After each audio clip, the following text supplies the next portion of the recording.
Merci. Alors, c'est vrai qu'à l'époque, j'avais l'impression, je voulais être plus vieux. Maintenant, or tous les cheveux qui étaient là, je les ai plantés ici, puis ça va. Mais je vous dirais que cette photo, c'est une photo de notre jour de mariage, il y a 49 ans et demi, et Denise m'avait coupé les cheveux avant.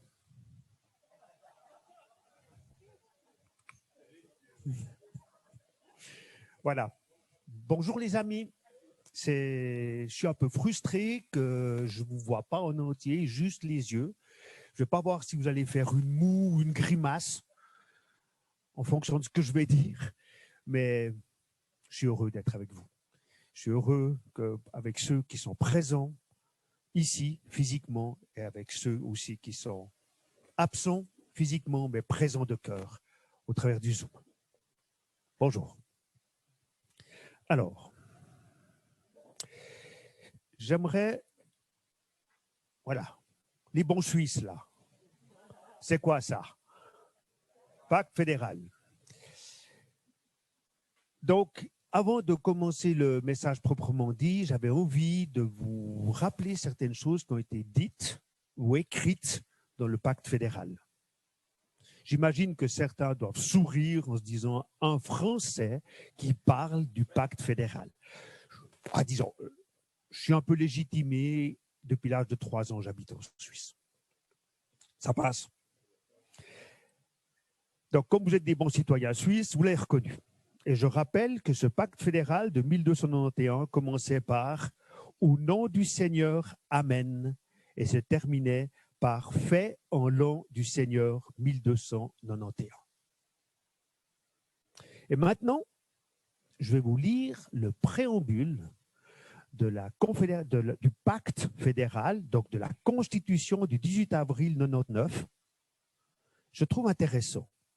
« Au nom de Dieu Tout-Puissant, le peuple et les cantons suisses, conscients de leur responsabilité envers la création, résolus à renouveler leur alliance pour renforcer la liberté, la démocratie, l'indépendance et la paix dans un esprit de solidarité et d'ouverture au monde, déterminés à vivre ensemble leur diversité dans le respect de l'autre et l'équité, conscients des acquis communs et de leur devoir d'assumer leurs responsabilités envers les générations futures, sachant que seul est libre qui use de sa liberté et que la force de la communauté se mesure au bien-être du plus faible de ses membres. » Arrête la Constitution que voici.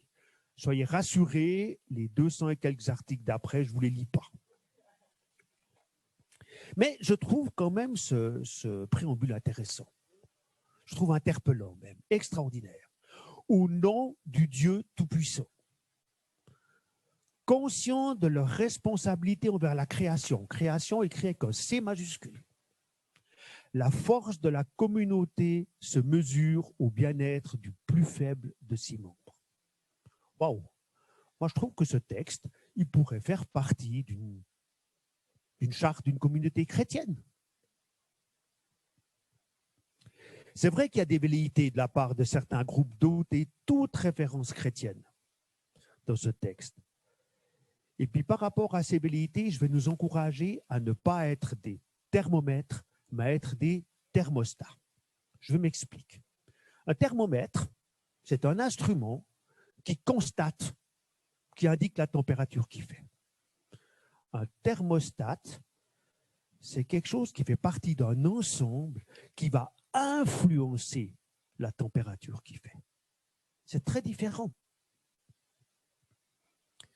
Alors, sommes-nous des chrétiens thermomètres qui se contentent de constater ce qui ne va pas?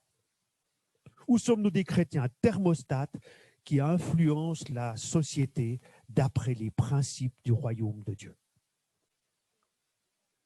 En ouvrant nos yeux, en regardant autour de nous, il y a du pain sur la planche. Il y a du boulot. Alors, chrétien thermomètre ou chrétien thermostate? Une petite discrétion maintenant, mais qui était quand même de circonstance. Je vais revenir au but de mon message et je vais vous lire quelques versets du chapitre 3 de l'épître de Jacques. Du temps de la Réforme, Luther qualifiait l'épître de Jacques d'une épître de paille. Il faut reconnaître une chose. Luther, par la grâce de Dieu, a découvert que la foi s'obtenait, la foi, c'était croire en l'œuvre de Jésus-Christ à la croix, et rien d'autre.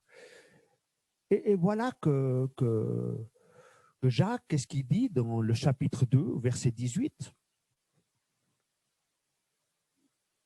Oups. Voilà. Il dit, mais quelqu'un dira, toi, tu as la foi, et moi, j'ai les œuvres. Montre-moi ta foi sans les œuvres, et moi, c'est par mes œuvres que je te montrerai ma foi. Mais il n'y a aucune contradiction. Seule la foi sauve. Les œuvres, elles révèlent ce qu'il y a à l'intérieur dans mon cœur. Jacques dit plus loin que la foi sans les œuvres est une foi morte. Donc une foi qui n'a aucun impact sur les situations et sur les personnes que nous rencontrons.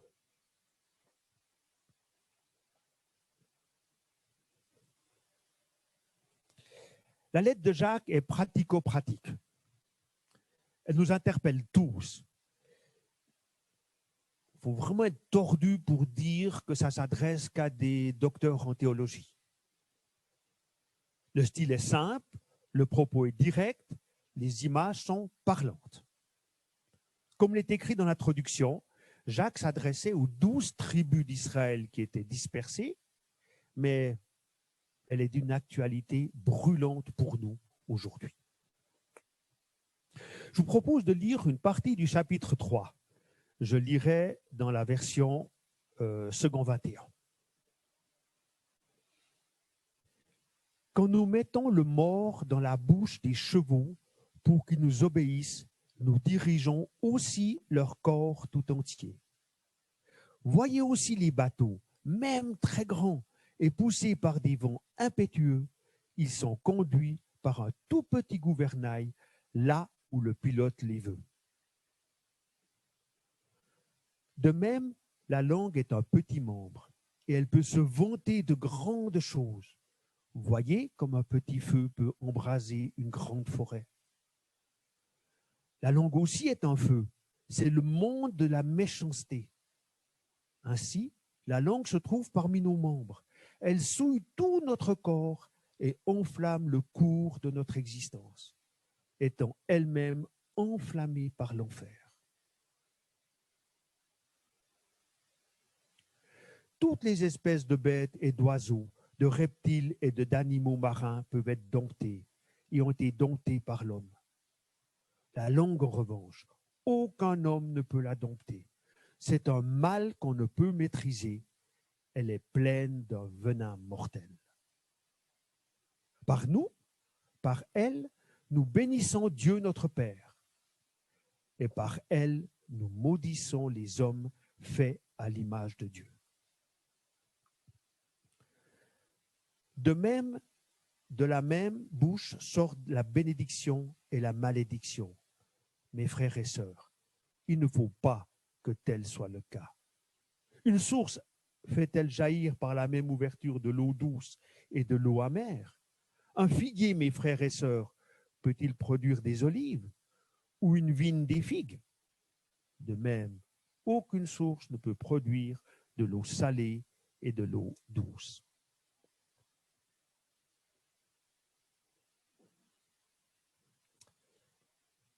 Vous êtes d'accord avec moi, c'est difficile de dire que ces textes exigent une exégèse profonde.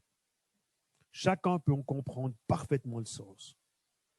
Et c'est ce qui est dérangeant, ce qui est interpellant. Il n'est pas possible de passer à la légère par-dessus ce texte, de tourner la page et puis de penser à autre chose.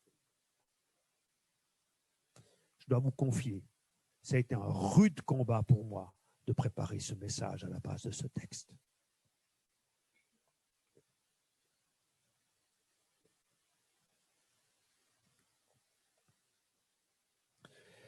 Samuel Langhorne Clemens a dit un jour, Ce n'est pas ce que je ne comprends pas dans la Bible qui m'inquiète, c'est ce que je comprends. Je répète, ce n'est pas ce que je ne comprends pas dans la Bible qui m'inquiète, c'est ce que je comprends. Cet homme est plus connu sous le nom de Mark Twain, celui qui a écrit les aventures de Tom Sawyer. Ce qui m'interpelle fortement dans ce texte, c'est ce qui est dit à propos de la langue. Autrement dit, ce qui concerne les paroles qui sortent de ma bouche. Je désire juste rappeler une chose. Dieu discerne les pensées de nos cœurs. Le monde spirituel, pas. Le monde spirituel n'y a pas accès. Par contre, toute parole prononcée, qu'elle soit chuchotée ou qu'elle soit criée, est entendue en plus dans le monde spirituel. Et l'ennemi de nos âmes se délecte de toute parole qui sort de nos bouches et qui ont en elle une semence de mort. Dans le livre des Proverbes, au chapitre 18-21, il est dit la langue a pouvoir de vie et de mort. Ceux qui aiment parler en goûteront les fruits. Dans une autre traduction, Summer, il est traduit par la mort et la vie sont au pouvoir de la langue. Vous aurez à vous rassasier des fruits que votre langue aura produits. Les paroles, qu'elles soient orales ou qu'elles soient écrites, sont comme des semences qui portent en elles du fruit, soit pour la vie, soit pour la mort. Et elles entraînent des conséquences pour ceux qui l'entendent, mais aussi pour ceux qui les profèrent. Elles portent des conséquences. Je redis la fin de cette phrase, elle entraîne aussi des conséquences pour ceux qui profèrent ces mots. Un philosophe grec de la Grèce antique, du 6e, 7e siècle avant Jésus-Christ, demandait un jour à un de ses serviteurs qui s'appelait Ésope. Ésope, c'est le fabuliste qui a inspiré La Fontaine. Il demandait une fois, fais-moi le meilleur des repas. Ésope est parti à la cuisine et il est revenu en lui servant une langue. Et il lui a dit, avec la langue, on peut rendre heureux, on peut adoucir la douleur, soulager le désespoir, relever les abattus, inspirer les découragés, aider son semblable. Et comme le patron, c'est un philosophe, fais-moi maintenant le plus mauvais des repas que tu puisses faire. Et je pars à la cuisine, il revient avec une langue. Et il lui dit, avec la langue, on peut maudire, briser le cœur, on peut détruire des réputations, amener la discorde, la guerre au sein des familles, de la communauté et des nations. Voilà ce que disait Ésope au 6e siècle avant Jésus-Christ. On peut vraiment dire qu'il était inspiré par les valeurs du royaume.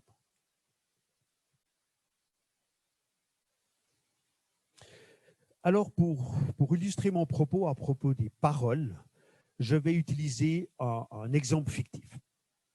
Il y a une personne qui vient vers moi, qui me fait entièrement confiance et qui désire me partager un souci, un problème, une préoccupation.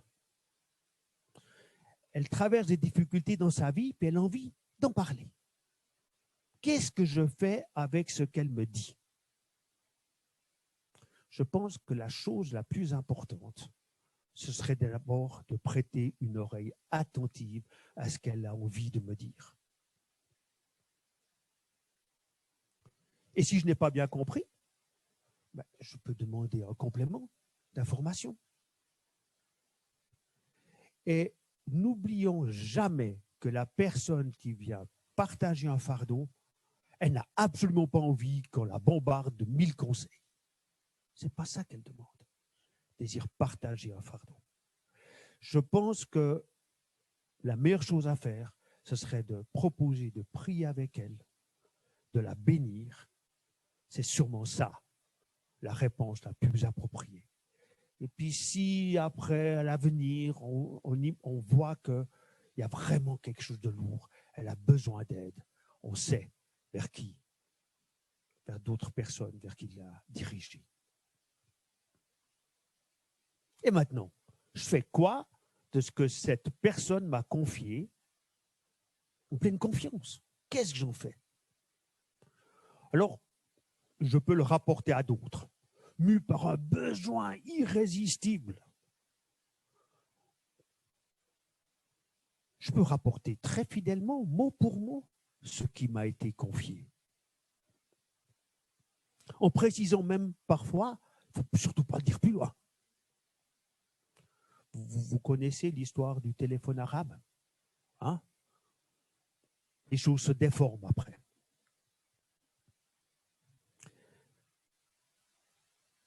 Je peux aussi rapporter fidèlement que cette personne m'a confié. Donc, excusez-moi, là, si je rapporte fidèlement quelque chose, mu par ce besoin de raconter, eh ben ça, c'est du commérage. Hein? Le commérage, c'est divulguer un secret à quelqu'un qui n'en a absolument pas besoin, pour lequel c'est absolument pas utile.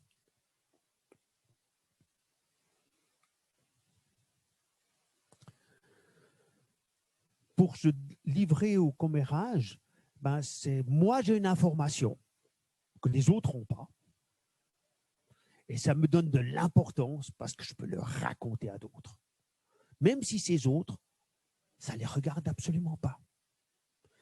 Ça me donne l'importance, ça me donne une supériorité, parce que je sais quelque chose que les autres ne savent pas.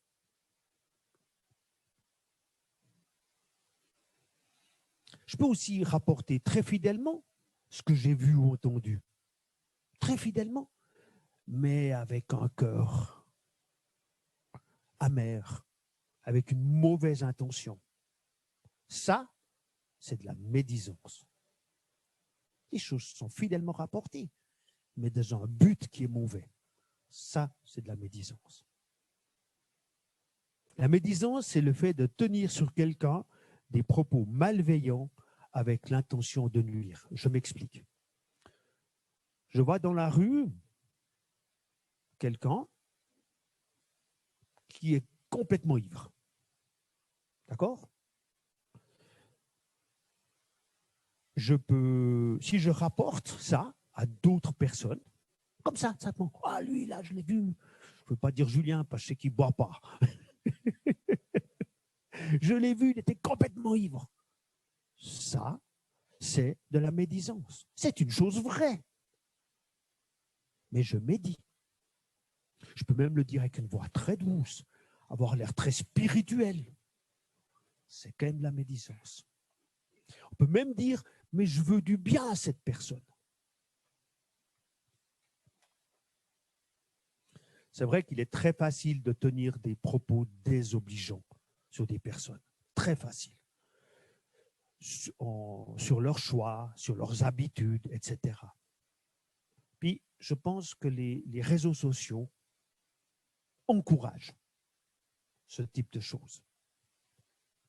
C'est facile, on peut critiquer, et je vous dirais que la médisance devient un sport olympique. Il y a des champions, on est tous médailles d'or. Ne nous trompons pas, la médisance dans sa propre nature est un poison mortel. Elle se transmet de personne en personne, elle est virale. Ça vous rappelle quelque chose? Le commérage et la médisance sont des spécialités de l'ennemi de nos âmes pour semer la discorde, séparer des amis et même ébranler la foi. Le tout basé sur le bien fondé de ma pensée. Alors, allez, nouveau un grec. Cette fois, c'est Socrate. Je ne sais pas si vous connaissez le principe des 3 tamis de Socrate. quand on lui rapportait quelque chose, il demandait posait trois questions. Ce que tu as à dire au sujet de telle personne. Je vais même vous le montrer. Ce que tu as à dire au sujet de telle personne, est-ce vrai? Es-tu sûr? Ça passe pas le tamis. Ce que tu vas me dire, est-il bon? Ce que tu vas me dire, m'est-il utile? Rappelez-vous, vrai, bon, utile. On devrait souvent se poser cette question.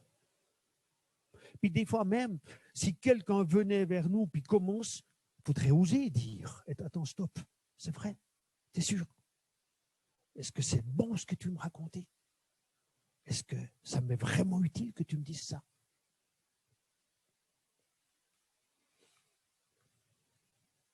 Oups. Et comment qualifier le fait de dire du mal de quelqu'un en sachant que cela n'est pas conforme à la vérité? Hein? On va toujours pas plus loin. Ça, c'est ce qu'on appelle de la calomnie. Calomnier quelqu'un, c'est l'accuser de quelque chose que l'on sait être fausse. Que l'on sait être fausse. Les calomnies portent atteinte à la personne, à sa réputation, à son honneur. Et soyons clairs. Alors, on va bien le préciser une chose. Il n'existe pas de demi-vérité. Il n'y a que des vrais mensonges. Il n'y a pas de demi-vérité. Puis malheureusement, souvent, ceux qui écoutent les paroles de médisance ou de calomnie le font avec un certain plaisir. C'est pas moi qui le dis. Proverbe 18, 8, et c'est répété encore dans Proverbe 26, 22. Les paroles du rapporteur sont comme des friandises et elles descendent jusque dans les entrailles. Ça fait du bien. C'est comme du chocolat. Ça fait du bien. Ne les écoutons pas. Au contraire, si nous sommes devant quelqu'un qui nous rapporte des choses médisantes, où on sent qu'il y a, c'est pas vrai, eh ben, par rapport à cette personne qui est accusée, essayons toujours de relever du bien. De dire, bon, voilà, moi, cette personne, je la connais, et ce que j'apprécie chez elle, c'est ça. Relever du bien. Puis alors, il y a autre chose qui serait génial, mais ça, il faut oser le faire.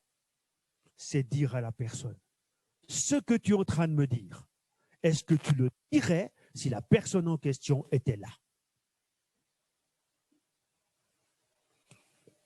Je n'ai encore jamais osé faire ça. Mais je pense que ce serait une bonne piste.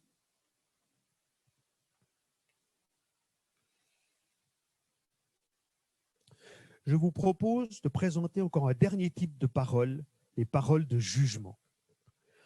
De Matthieu, chapitre 7, au verset 1 et 2, il est écrit « Ne jugez pas afin de ne pas être jugés, car on vous jugera de la même manière que vous aurez jugé, et on utilisera pour vous la mesure dont vous vous serez servi. » C'est Jésus qui parle. Ce texte, on l'a vu il n'y a pas si longtemps que ça avec Thierry et Monique Juvet. C'est l'introduction à la paille et à la poutre. Et j'ai beaucoup aimé ce qu'ils avaient dit, c'est que la poutre, ça faisait penser à une construction, et il avait extrapolé en disant, mais ça peut être notre système de pensée, notre manière de penser.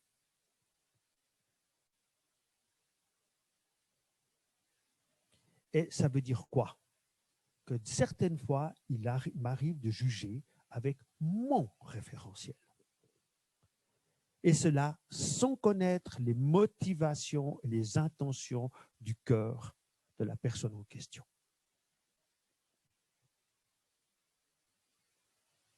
Seul Dieu sonde les cœurs. Seul Dieu connaît nos pensées. En prenant sur nous le droit de juger les pensées et les intentions des autres, on est souvent tenté. Pourquoi? surtout vis-à-vis de ceux qui n'ont pas la même opinion que nous. On juge facilement. Eh bien, nous usurpons quelque chose. Il n'y a que Dieu qui peut le faire. Nous usurpons la place de Dieu.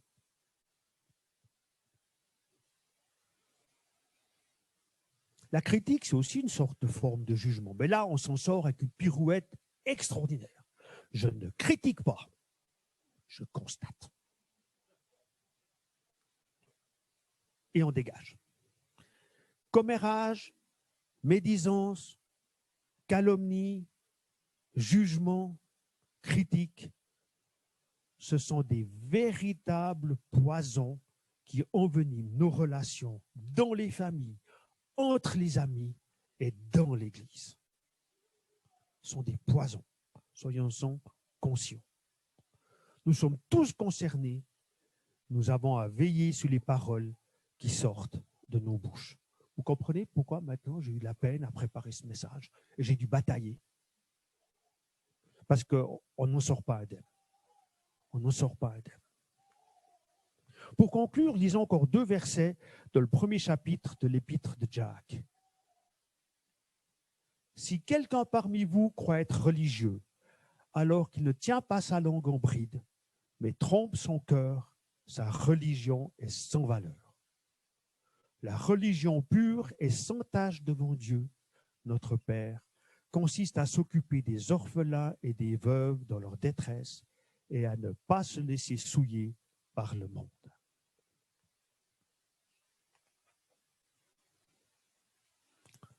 Je trouve que la portée, elle est grande. Ce que je crois faire de bien, et même le faire pour Dieu, si je ne sais pas tenir ma langue,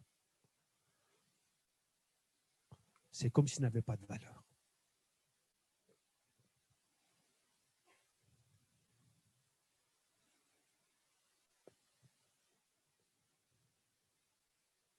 Mes amis, si nous désirons être des thermostats, des influenceurs selon les valeurs du royaume de Dieu au niveau de notre société, nous avons à nous encourager à vivre avec l'aide du Saint-Esprit les 2 derniers versets qui concluent ce chapitre 3 de Jacques qui est centré surtout sur la langue.